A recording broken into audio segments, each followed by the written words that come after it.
Welcome back to our channel Jamanahi Yar. Let's continue Why Bharat Matter. Chapter 5, A Transformational Decade, Laying the Foundations of a Leading Power. N. 2015, PM, Narendra, M. ODI, publicly, articulated, India's quest to become a leaden, G, power, one day, some treated it as a statum, and of arrival, when it was actually meant to be an expression of an aspiration.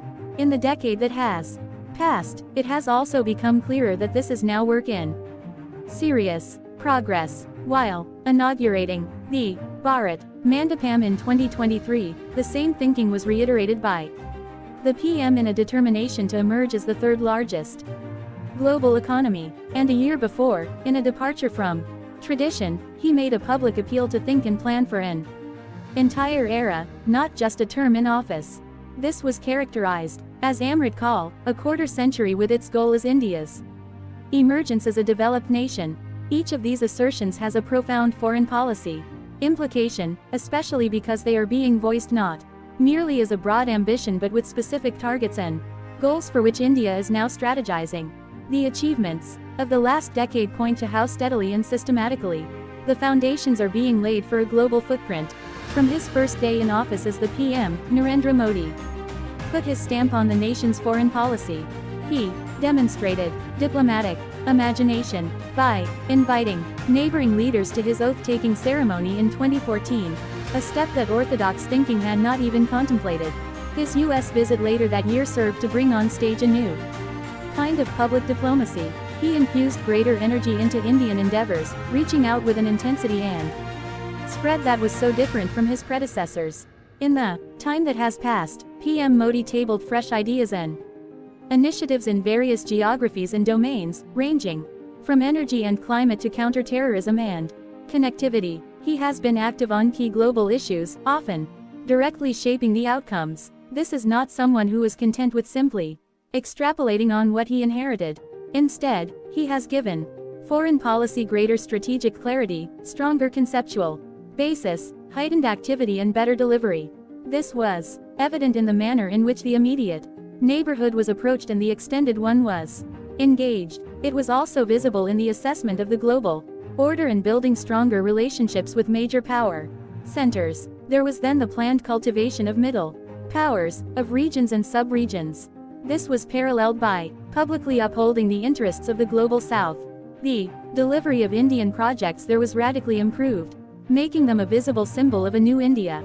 First, responder capabilities were effectively demonstrated, as was the ability to look after our citizens abroad when in distress. Fresh strategic concepts emerged, and so did new mechanisms and memberships. The cumulative results were visible in India's higher global standing now. In other circumstances, it could well be called a transformational decade.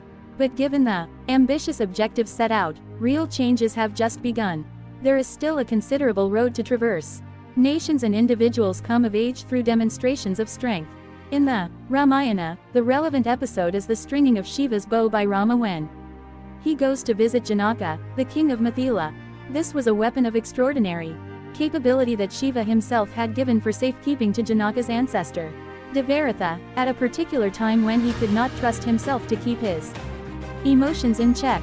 Janaka had decided that he would allow only the person who could lift and string this bow to marry his daughter Sita, and it was this feat that not only ensured the marriage of Rama and Sita but announced the arrival of Rama into the world of warriors. This was immediately tested in a confrontation with Parasurama, a sage who obsessively fought the warrior community. Rama bested him by capturing and stringing Vishnu's bow made by Vishwakarma, the counterpart of Shiva's bow he had just strung, which had first come into the possession of Parasurama's grandfather. These were but the beginnings, and at every stage of his journey, Lord Rama overcame obstacles to realize his true potential. Major tests do not come out of the blue. More often than not, they are preceded by earlier experiences of a significant nature. That is the natural evolution of people as it is of states. In Rama's case, this first happened when sages demanded his services to deal with demons that were ruining their sacrifices. Rama's father, Dasaratha, was naturally reluctant to expose him to such risks but finally consented with great hesitation. This attitude is also a systemic response in most countries when confronted with new threats. In Rama's case, he first had to overcome the female demon Tataka in the Kamasrama forest. The next encounter in Siddhasrama was with more serious adversaries, the demons Maricha and Subahu. One was vanquished and the other reduced to ashes. Rama and Lakshmana then traversed the hermitage of sage Gautama, where Rama was destined to revive the former's wife Ahalya, who had been cursed earlier. It was only thereafter that the brothers proceeded to Mithila to perform the feat with Shiva's bow. For a nation like India, it is to be expected that there will be rivers and mountains to cross as it moves towards becoming a leading power. Some of them could be direct challenges, others a product of larger circumstances. There could be recurring issues, as indeed Lord Rama was to experience with the demon Maricha. At the end of the day, the rising of a power is an exercise in perseverance, endurance and mental strength. If we are to look for a contemporary reflection of these events where India is concerned, this may be in building its infrastructure, upgrading its human resources, countering territorial challenges, developing deep strengths, exercising the nuclear option, and improving the quality of governance. As it moves on to the next stage of its rise, India, too, needs to broaden its vistas, be more aware of competitors and strengthen its comprehensive national power. The new mandala in any assessment, it is relatively easy to point to individual events and outcomes to demonstrate a sense of change. That may not be altogether without merit, but it cannot be the full story. Even inflection points are just that, they only serve to highlight a larger trend. Given the scale of what India is seeking to do over an extended period, it would be completely natural to expect that there would be a comprehensive approach to achieving its goals. And indeed, that is exactly what has emerged steadily over this period. Some facets required an occasion to be unveiled, such as the enunciation of the Sagar outlook during a prime ministerial visit to Mauritius in 2015. In other cases, the rationale followed the action, such as the formalization of the neighborhood first policy some months after the 2014 swearing-in ceremony, or, as was the case with ASEAN and beyond, additional layers had to be added for look east to become act east. But there were also stark strategic decisions, such as the commitment to propagate the message of Indo-Pacific. Sometimes, particular events were devised to make a new move, such as the Forum for India-Pacific Islands Cooperation FIPIC summits. On occasion, certain circumstances brought out latent thinking, a good example being the Voice of Global South Summit in the aftermath of COVID in Ukraine. As we near the end of a decade, the overall strategy is obviously very much clearer than it was at the beginning. The dots have joined into lines, even forming concentric circles of interest. What then is the mandala that captures India's thinking of the world today? At its core is obviously the immediate neighborhood, the objects of attention at Modi's oath-taking ceremony in 2014. The approach here is to begin by recognizing that India occupies a unique position in the subcontinent by virtue of its size, location and, increasingly, economic weight. It is obviously in India's interest that its immediate periphery be stable, secure and sensitive. Ensuring this in a competitive world will require us to underwrite the larger region and invest in the connectivity, cooperation and contacts that make for a more cohesive geography. There are challenges from both history, sociology and economics to overcome in this pursuit. While they need to be managed, the heart of the neighborhood first policy is for India to convince its immediate neighbors of the benefits of closer ties and then proceed to make that happen on the ground. This is essentially what we have seen unfold since 2014. Today, we are looking at a distinctly different picture, where trans-border transmission grids, fuel pipelines, roads, railways and waterways, and smooth border crossing have become the hallmark of our times. All this is underpinned by the usage of each other's capabilities, be it in goods movement, ports or power generation. It has allowed the entire region to benefit through larger scale and greater efficiency. The real test of neighborhood first came in Sri Lanka's economic crisis, and India's expeditious response has done much to enhance the credibility of its stance. The second circle of priority is the extended neighborhood. In every direction, the Modi government has, by now, laid out an intricate plan of engagement. In the case of ASEAN and Pacific nations, the upgradation of Cooperation is expressed in domains like security, development and digital. As a result, the Act East policy not only deepens India's presence in Southeast Asia but also positions it as a launching pad to the Pacific region and beyond. Towards the Gulf, the Link West approach has seen an unprecedented intensification of activities in a range of areas. Ties with the UAE, in particular, have helped to accelerate the pace of progress. Obviously, India only stands to benefit as others seek to compete. From the days when our vision of the Gulf was limited to energy and labor, this now extends to technology, education, innovation, investment and security. Even traditional areas, like energy, have witnessed broader Indian participation. Not least, the Gulf also serves as a bridgehead for greater involvement with Africa. To the south, the Sagar outlook brings together our maritime neighbors in an integrated manner. Some countries like Sri Lanka and the Maldives overlap with the neighborhood first policy, but others today note the stronger focus and larger resources that India is prepared to devote. Our development partnership with Mauritius has emerged as an exemplar in this context.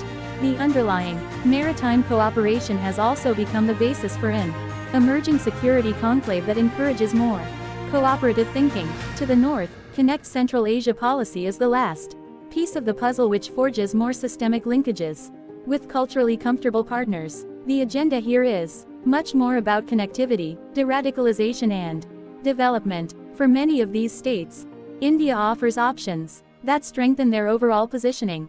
Clearly, how smoothly India advances in its multiple quests depends on the nature of its ties with major powers.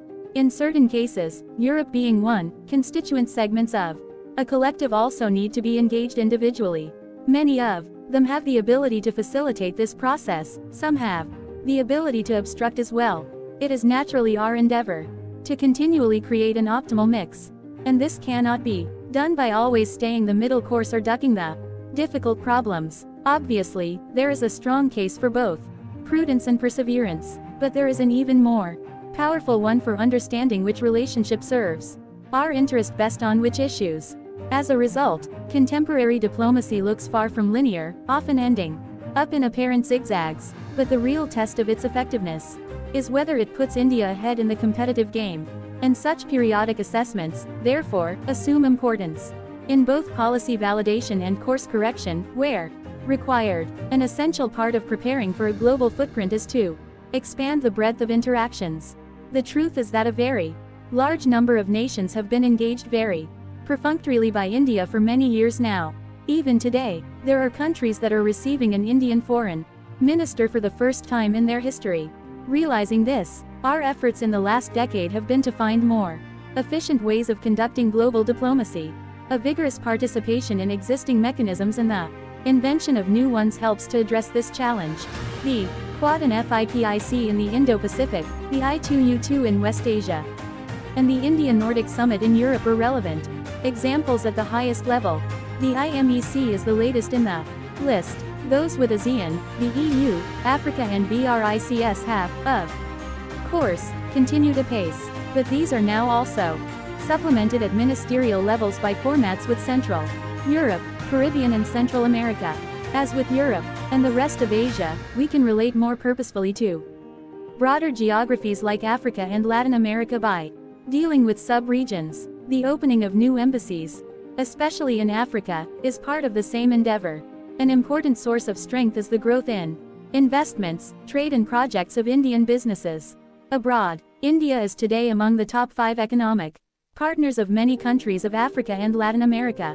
The movement of our professionals is adding an additional layer to many relationships. Similarly, development projects, supported through grants and soft loans across 78 nations of the Global South, demonstrate capability as much as a solution to a local need.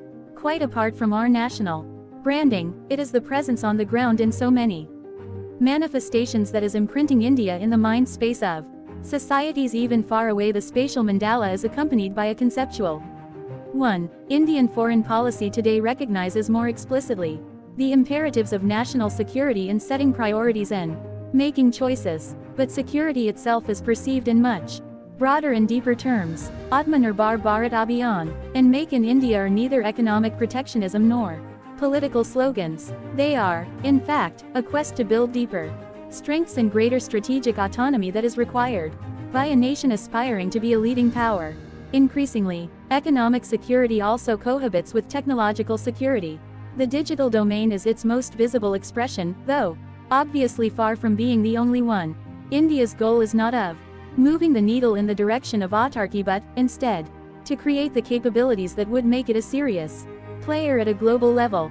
The demand for resilient and reliable supply chains are a chance that could be exploited with the right policies. Similarly, the knowledge economy is its big opportunity, and transparent and trusted data flows a sign of value to India that must be fully appreciated. Participating more intensively in the global economy will not just require better preparations and the right outlook, but also the appropriate human resources. Investing in skilling them for contemporary times is now being paralleled by endeavors to promote Indian talent through startups and innovation.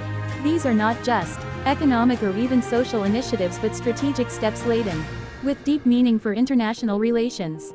Let us not forget that one important driver of the transformed India-US relationship was the H-1B visa flow, addressing the rising aspirations of people at home and realizing ambitions abroad are but two sides of the same coin. The India story, while the manner of engaging the world may be more considered, its effectiveness will really be judged by how the world views us now. It is, therefore, worthwhile to reflect on the changing external perceptions of India. Much of this centers on the nation's economic and technological progress. We were seen as the global back office for many years, but India has now surged well past that limited image. The knowledge economy has increasingly made us the crucial technology partner for many economies. The talk has now shifted to collaboration in complex fields like defense, manufacturing, and semiconductors. Our infrastructure improvements, coupled with making it easier to do business, have propelled us to become the largest destination for foreign direct investment (FDI). The COVID experience established us as the pharmacy of the world. That India handled the COVID well is widely recognized, but it is the economic bounce back that is seen as the more consequential happening. A lot of the India story discussed abroad revolves around improved governance. A digital delivery on such an enormous scale has been a particular source of fascination. Progress on the Sustainable Development Goals (SDG) front magnifies the sense of a society on the move. The mosaic is made up of many granules, from vaccines and health industry to 5G stack and space launches, or indeed to educational branding or Make in India outcomes. The G20 presidency has also served to acquaint a wide cross-section of policymakers and influencers with infrastructure improvement and governance progress. This emphasis on delivery has led to more effective implementation of project commitments abroad. That great care is taken to synchronize budgeting is only proof again of how much diplomacy is an art of the detail. A successful diaspora certainly adds to this positive view. There are also leadership factors in decision-making record in play. To begin with, a sharper strategic clarity has enabled India to prioritize and plan better. A relevant example is of neighborhood first and the seriousness with which it is implemented on the ground. Another is about overcoming hesitations of history with the US in particular and the West in general. Here, too, India has not let changes in administration deflect it from pursuing its goals. At the same time, it has ensured that other balances are maintained to make this a smooth exercise. Strategic clarity has also been accompanied by strategic communication. India's interests and intentions have been steadily messaged in appropriate forums and adjusted to changing circumstances. It could be about the Indo-Pacific, critical technologies, COVID-related needs, or the Ukraine conflict. Partners are neither confused about our thinking, nor doubtful of our intentions. A strongly independent stance has also helped India to effectively navigate a more multipolar and fractured world. There is also a conscious endeavor to shape global issues, such as climate action, the pandemic, terrorism and digital infrastructure, and unleash the full power of ideas, be it in solar energy, disaster resilience, sustainable lifestyle, food security, or even wellness. This has been backed up by projecting Indian traditions, history, and culture more visibly on the global stage.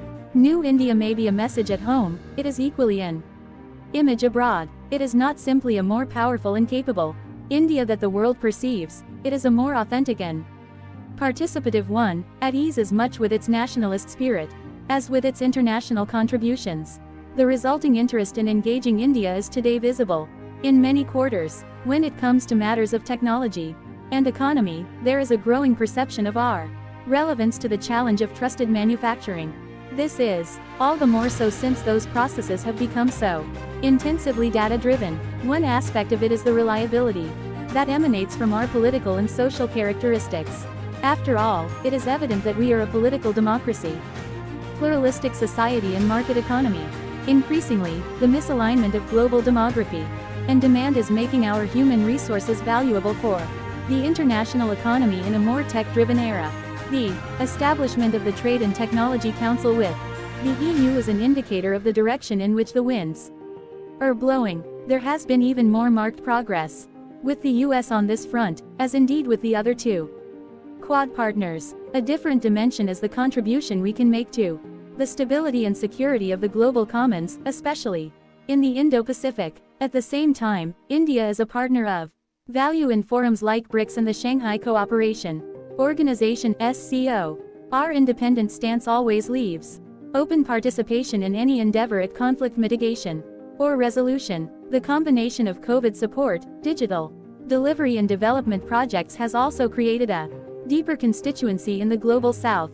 It is not lost on the developing world that we commenced our G20 presidency with the voice of the Global South Summit, nor, for that matter, that we championed the membership of the O in the G20. The last decade has also established convincingly that Indian development initiatives are truly demand-driven and do not conceal a hidden agenda. Certainly, India's ability to straddle the big fissures that global politics is currently grappling with is part of its overall standing in the world. Decoding Modi-era diplomacy, we have till now focused on how India has dealt with the world differently and the extent to which this, in turn, has shaped global views about India. Our appreciation, however, would be incomplete if we do not give adequate attention to the change in the very understanding of what foreign policy is all about. It may look as a shift in emphasis, but is very much more than that. Foreign policy is now seen as a direct instrument to accelerate national development and modernization. The flow of technology, capital and best practices are the ensuing focal points. Wooing the world is expressed in encouraging investors, especially by making it easier to do business. Interactions with them are as frequent as those with technology providers and high achievers in different domains. Atmanirbhar Bharat Abhiyan and Make in India provide an overall framework that facilitates such exercises, supported by initiatives like Production-Linked Incentive, PLI, on manufacturing or Gati Shakti in infrastructure. The quest for technology and best practices is even visible in the PM's itinerary abroad, whether it related to a battery storage facility in the US, river cleaning in South Korea, bullet trains in Japan, skill development in Singapore, or railway stations in Germany. As this mindset was applied outwards, it also witnessed the export of projects, products and services that spoke of India's improved abilities. This includes a range of infrastructure, connectivity and public facilities that extend from South Asia to Africa and Latin America and, not least, a steady increase in defense exports to a growing list of nations. The aggregate result is a developing perception of India as a partner of growing consequence. This has helped exports and market access abroad, with beneficial consequences at home. When a PM personally engages with all his ambassadors in that regard, we really know that India is changing. In many ways, the operational culture of foreign policy decision-making has adjusted to the new era. Central to that endeavor is a conscious effort to overcome silos by tighter coordination, more intensive strategizing and stronger feedback. Whether it is global trade negotiations, national security situations or multilateral concerns of development, the emphasis is on collective deliberations and decision-making, starting as it does from ministers and secretaries. This has had a natural impact on the bureaucracy at large. The same outlook is also demonstrated in respect of important partners and key issues. We see this now in respect of a multi-ministerial interaction with Singapore, the Trade and Technology Council format with the EU and the 2+2 ministerial dialogues in defense and external affairs with key nations. Behind that process was also a deliberative exercise that sought to prioritize, maximize, and intensify India's international relationships. It could be the attention given to leadership-level exchanges, including to the chief guest for the Republic Day, and how they fit in with the larger game plan. Where feedback was concerned, the national-level proactive governance and timely implementation Pragati exercise was customized for the objectives of foreign policy, drilling deep down to specifics, enabled delays, roadblocks and policy obstacles to be identified and addressed. As a result, many development projects abroad began witnessing more efficient execution. The systemic improvements came into full play during COVID, whether it was in the Vande Bharat mission or the Vaccine Maitri initiative. They were demonstrated during evacuation exercises as well, ranging from Yemen and Nepal to Afghanistan, Ukraine and Sudan. From 2014, there has also been a strong conviction that India should be more active in shaping the global agenda. Obviously, some issues of particular priority for India itself, like terrorism and tax evasion, did not get the attention they deserved in the councils of the world. There were others like maritime security on which India could make a crucial contribution. In due course, when an important debate like the one on connectivity unfolded, the strong confidence level of the Modi government allowed it to take the lead. When it came to climate challenges, India, till 2014, was widely perceived as a reluctant participant. Since then, it has emerged as a credible champion of both climate action and climate justice by becoming an exemplar on renewables and advocate of resourcing. There was also a belief that we were mostly responding to the initiatives of others rather than putting forward our own thinking. However, whether it was at the UN, G20 summits or COP meetings, the flow of ideas turned into more structured proposals, like the ESA and the CDRI. The creativity continues, recent examples being One Sun One World, One Grid, OSOWOG, Lifestyle for Environment, Life and the International Year of Millets 2023. To take the agenda forward, there was an openness to explore new partners and collaborations where required. The Quad, the I2U2 and the SCO are relevant examples. As confidence grew in our ability to contribute to global solutions, it took diverse forms, a collective one like the development agenda for Africa as well as a unilateral one like the Vaccine Maitri. By dint of application and imagination, the early thoughts about making our presence felt more strongly have now become reality. While addressing practical challenges to India's progress, much thought has also been given to branding India in a manner reflecting the rise of a civilizational state. The truth is that 2 centuries of colonialism had skewed the global discourse so drastically in favor of the West, that the heritage, culture and traditions of the rest of the world were relegated to the sidelines. Part of the responsibility for that predicament also rests with the leadership of developing societies. They subscribe to equating modernity and advancement with emulating the West. For reasons both ideological and political, many of them often ran down their own past. As a result, the imperative for cultural rebalancing to accompany its economic and political facets has only grown with times. Prime Minister Modi has led from the front in this regard. His initiative in 2015 to globally celebrate yoga has been phenomenally successful. The propagation of our medical and wellness practices has also gained traction. When it comes to environment, the advocacy of lifestyle changes is being widely welcomed. Even food habits are relevant in this regard, reflected in the Indian endeavor to lead greater cultivation and consumption of millets, our ancient grains. Some of this is expressed through the optics of how the leadership carries itself and expresses its views. A large part of the challenge that still needs more effective redressal is in the deeper concepts and entrenched assumptions of contemporary international relations. That is still work in progress, but hopefully one that will see improvements in the coming years. Yet another notable feature of the Modi-era diplomacy has been its people-centric approach. There were multiple drivers for this greater emphasis on the human factor. One, of course, was the external reflection of a domestic campaign to improve development indices and extend social welfare. Supporting Indians abroad is a natural extrapolation of this approach. Another is the understanding that India needed to prepare for the requirements of the knowledge economy.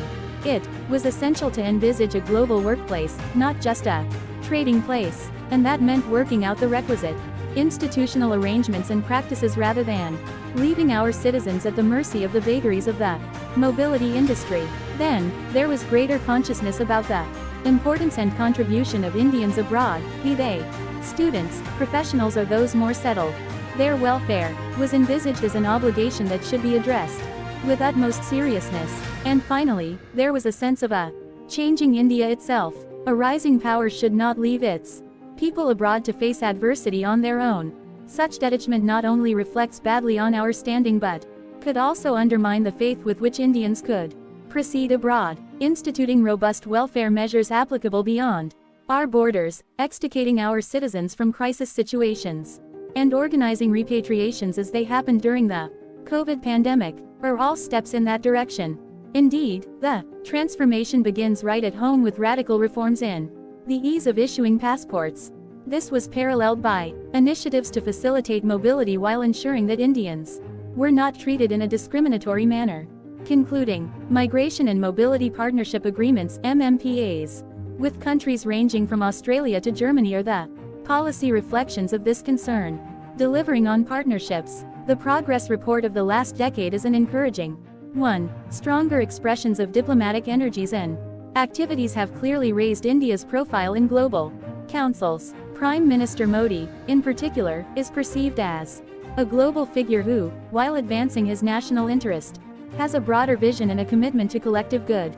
When it comes to the complex challenges that inevitably arise in world affairs, India is no longer seen as ducking the tough decisions. The regional perception in the subcontinent started to change from 2014. Understandably, this has not been a linear path, but overall, there is appreciation for the enormous strides that connectivity, cooperation and contacts have made. The extended neighborhood also appreciates India's stronger sense of purpose as well as high-level visits happening after such long gaps. Where the major powers are concerned, they, too, have seen India prepared to engage more confidently and independently, perhaps in its engagement with multiple partners on defense, technology and energy or, indeed, standing its ground firmly when it comes to protecting its national interests from external pressures. There is a global dimension to India's progress, which is no less important. In myriad ways, we have been active on a range of international issues that actually shape our contemporary era. Whether it is debt relief, global minimum tax or fairer market access, India has been a powerful voice in global conversations. When it comes to terrorism, India's own counter-actions and collaboration in restricting terror financing and listing of sanctioned terrorists have contributed to greater international awareness. We not only took the debate on maritime security to the UNSC but are participating in concrete initiatives across the Indo-Pacific, including hosting a key fusion center. One subject on which India made a decisive difference was connectivity. By taking a comprehensive and clear-cut view of the principles underpinning it, its policymakers were able to shape the debate in favor of greater transparency and better viability. But what has affected global perception most profoundly has been the Indian stance during the COVID pandemic. By providing vaccines to 100 partners and medicines and materials to 150 nations, India demonstrated an altogether different level of global responsibility. The accrued goodwill has clearly helped define its profile at a time when the world is in transition. In international cooperation, a lot depends on the willingness to walk the talk. For decades, we were known for partnering with other nations in their development efforts, mostly through training and exchanges but also, on occasion, through projects. In the last decade, this development has been significantly scaled up. There has been a visible expansion in lines of credit, grant assistance, capability building, infrastructure and economic projects as well as human resources enhancement. But more than this scale, what has really changed is the effectiveness of delivery. Monitored continuously and supervised strongly, long-pending projects were brought to successful conclusion and new ones undertaken with greater professionalism. Connectivity, socio-economic, facilities, logistics and energy in our immediate neighborhood have been particular beneficiaries. Post-earthquake projects in Nepal and infrastructure in Mauritius are prominent examples of the enhanced quality of delivery. Despite the COVID challenges, India was also able to keep most of its commitments made to African nations as part of the India-Africa Forum Summit (IAFS). During this period, the footprint of India's international partnerships has also expanded perceptibly. It now ranges from renewable energy in the Pacific to community projects in the Caribbean. It could be the refinery in Mongolia, the Metro Express in Mauritius, a textile factory in Kenya, or water supply in Tanzania. Many India-supported endeavors have been game changers for the partner countries. A more vigorous India has been able to forge new relationships that recognize its growing value. An obvious example is the Quad, which has facilitated other Indo-Pacific engagements in domains like technology, supply chains, education, maritime security, etc. When it came to Eurasia, India's inclusion in the SCO in 2017 underlined its salience to that grouping's agenda. During this period, membership of export control regimes like Missile Technology Control Regime, Australia Group and Wassenaar Arrangement were as significant as plurilateral initiatives led by India, especially on sustainability. These memberships also spoke of a larger phenomenon of India's rise and the response of the world to it. That all 54 African states attended the IAFS summit, that all 10 ASEAN leaders were present at the 2018 Republic Day, and that India engaged 27 EU countries in Porto in 2021, and that 125 nations participated in the Voice of Global South Summit in 2023 are illustrations of where it stands today. Often, that proposition is tested through elections to international organizations, and by and large, India has come through successfully. Indeed, the growing demand for our participation in different forums, engagement in various formats, and presence on multiple occasions are reflective of our global stock. Finding our own solutions. As we come out of COVID, like every other country, India is also assessing its costs, evaluating its experiences, and drawing its lessons. What can be said with some degree of confidence is that we have weathered the storm better than many others. Strong fundamentals and considered policies ensure that India stays very much on course to becoming a leading power in the future. While much of that is dependent on continuously enhancing capabilities, it is equally essential that India's vision of its prospects remain confident. After all, we have struggled with decades of downsizing, hyphenation, non-involvement, and risk aversion. The pathway for the future is built on a mindset of fierce independence, though the challenge is to refresh it for contemporary times. Our ability to express this outlook has naturally changed with our strengths. Today, we have many more resources and instruments at our command to achieve national goals abroad, but even capabilities and aspirations produce results only when filtered through an accurate understanding of the world in which we live. A crucial aspect of diplomacy, therefore, is a comprehensive landscape analysis, which captures the contradictions and nuances so essential to make policy choices. At the highest level, it centers on multipolarity and rebalancing while taking into account the contradictions between major nations. Drilling down region by region has meant a more granular appreciation of the issues involved. In all of this, there is the overarching reality of globalization, the ideologies of which can often mislead us through simplistic propositions. As we are increasingly discovering, one truth mainly works for one street. The quest to develop capacities clearly benefits from domestic reform and modernization initiatives.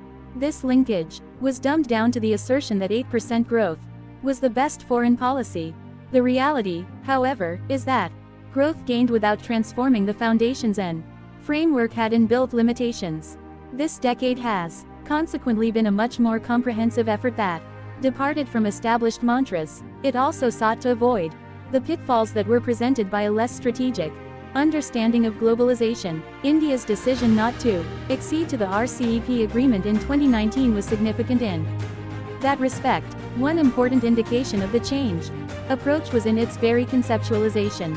For the first time, Indian policymakers started framing the rise of India in terms of an era that is called the Amrit Kaal. By doing so, they articulate a thinking that is more long-term, comprehensive, and transformational. And the fact is that the achievements of the last decade justify such a view. There is no shortage of indices that would point to the progress of recent years, and these do not in any way deny the magnitude of challenges that still confront India. But, among them, perhaps it is worth focusing on those that are directly relevant to India's rise in the international system. A starting point is the steep decline in poverty. Notable not only because it is among the more extreme problems facing India but also as it represents a wider drag on society. Equally important is the Indian middle class, which is expected to double during the Amrit Kaal, that is, by 2047. The world is surely assessing these developments, both from contribution and consumption perspectives. As it studies the quality of India's human resources, it would also note major expansion of universities, medical and nursing colleges and engineering and technical skills. Indeed, there is a change underway in the approaches to education and skill development that are designed to make them more world-friendly. The transformation in infrastructure is also underway, reflected in expansion of highways, railways, airports and digital networks. India is no longer seen as just limited to services. Even at home, energetic digital delivery has revolutionized governance and helped prepare the ground for deeper participation in a range of domains, by raising the definition of basic amenities and, more importantly, delivering on them. India is rapidly changing the quality of life of 1/6 of the world. Depending on the country concerned, it is perceived by them as an innovator, producer, contributor or exemplar. Each one of these attributes make it a more attractive partner in international relations. Developing the boldness and fortitude to advance one's prospects is almost as hard as growing actual capabilities. Learning to compete at increasingly higher levels does require confident leadership and systemic changes. As stakes get higher, it is also necessary to outthink competitors and outlast mind games. Each phase in a power's rise has different benchmarks and changing peer groups. Adjusting our ambitions and calculations constantly will never be easy. In India's case, we have steadily outgrown the hyphenation with Pakistan and are being increasingly perceived as sui generis. A part of the challenge is also to strike the right understandings on the optimal terms with the most appropriate partners. How to get the give and take right is crucial. These could be in a field of commerce and investment or indeed in domains like technology and connectivity. There are always opportunities to leverage if a nation plays to its strengths. Similarly, it has additional possibilities that could emerge from global demands of reliable supply, trusted data or critical technologies. That said, we cannot be oblivious either to structural obstacles created by a world order devised more than 75 years ago. The heart of the matter is that in those crucial years, India was either present nominally on the high table, or not there at all, especially because of what happened to it in 1947. India consequently operates in a world where the dice is often loaded against it. Indeed, its rise in the last 7 decades is really a story of changing the terms of engagement with the world, many of which were particularly adverse when it started this journey. The problem is not one that can be quantified economically, it is even more that of assumptions and narratives. The world order consists of institutions and practices that are often closely interlocked. They determine what is politically correct and what is not. And because its key players have not only built an architecture to serve their purpose but still retain the influence to promote it, a power like India will have to swim upstream for a long time to come. Among the most formidable currents it has to navigate are the challenges emanating from freezing the moment. This is a widely practiced stratagem by hegemonic powers that seek to make permanent the advantageous elements of a landscape. At its broadest level, this is visible in the manner in which the outcomes of 1945 are utilized to define an international hierarchy. The trick obviously is to imbue a particular moment with enormous significance and thereafter derive continuous benefit from it. Arguments to make the world more contemporary are rebutted by conflating them with challenging the original outcome in question. This, however, is but one example of the larger tussle to maintain or change the world as we know it today. There are many more, some limited in scope and others more sweeping. They help to create and maintain frameworks, operate and defend structures and, crucially, establish and advance narratives. And they succeed to a great degree because global behavior is shaped so much by muscle memory. We are all not just creatures of habits, but followers of norms and believers of storylines. A combination of these factors conceals the vested interests that underpin the arrangements of the day. It could be the UN and its working, nuclear non-proliferation, the selective focus on human rights, the equally calculated balancing of realpolitik and values, as well as the utilization of Cold War imagery. Particular moments also serve to define the other sharply, such as after the 9/11 attack. So, does the evocation of past conflicts, especially the last World War. For all these reasons, attempts to reshape global debates and concepts meet with the fiercest resistance. That is something India must expect and counter. As a rising power, India encounters freezing the moment. In different formats, it can come up against institutions and practices that do not give it its due. That is why it is such a strong proponent of reformed multilateralism. It can shape its approach to other powers, sometimes to our detriment. This requires confident thinking to create more up-to-date terms of engagement. On occasion, impactful moments can lead to such strong perceptions that it puts pressure on policy to adjust. To a considerable degree, that is the case with Pakistan after the 26/11 Mumbai terror attack. The Indian public clearly saw the governmental response as weak-kneed and pushed for a change. There could even be situations when we will want to move on rapidly beyond inaction. That was certainly the case of the Vajpayee government in reaching out to key partners soon after the 1998 nuclear tests. It is sometimes the fate of nations to also inherit the concepts and assumptions of others. The global understanding of India's place and influence is a relevant example, one very much shaped by other powers. It is only in recent years that we have managed to break out, first of the post-partition hyphenation and then from the Indian Ocean box. The reaction to an Indo-Pacific presence is, therefore, only to be expected. One facet of a transformational decade has been to overcome this natural inclination to be a prisoner of our own history. The difficulties of the past need not always be an encumbrance. The creativity of political leaderships is sometimes demonstrated by an ability to make it an asset in a changed context. In recent years, our nation has seen a renewed interest in Netaji Subhas Chandra Bose and the Indian National Army, as well as in those who resisted British colonialism in an earlier era.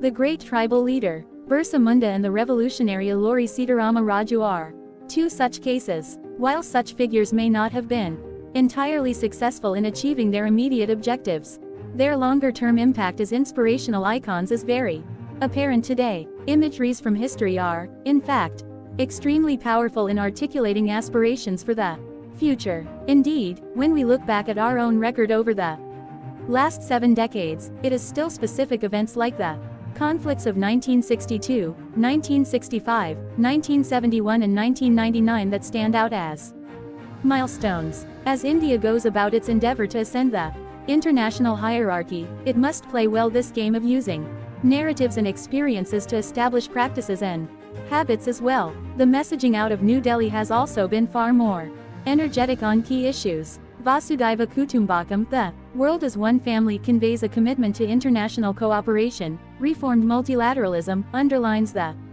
urgency of addressing the effectiveness of the UN. A world free of terror underlines a determination to combat this long-standing threat. Digital for Development speaks of how effective it has been as a governance tool. Mother of Democracy is a reminder that our pluralistic and consultative traditions go back deep in history, and One World One Health is an assertion of the need for timely, effective and non-discriminatory responses to global health challenges. Developing our own lexicon, concepts, mechanisms and ideas and socializing them in world politics is also a testimony to India's continued rise. Their unfolding underlines the reality of India's vigorous participation in global platforms. Within India, there will always be lively arguments about the balance between continuity and change in our foreign policy. That is only to be expected and, perhaps, in some ways, is even contributory to the emergence of new ideas. Normally, when it comes to diplomacy, analysis focuses on how we see the world and all its complications. Sometimes, it is useful to invert that and reflect on how the world, on its part, could be visualizing India and the opportunities there. India's rise is a relentless exercise where the sensible only pause to take stock, never to declare victory. Without neglecting the past, it works best when our eyes are fixed firmly on the horizons and we read the international situation right as well as fashion our strategies and tactics accordingly. But to do all this and more, it is essential that Bharat is true to itself, its interests and its ambitions. Thank you for listening. Please subscribe our channel Jamanahi ER.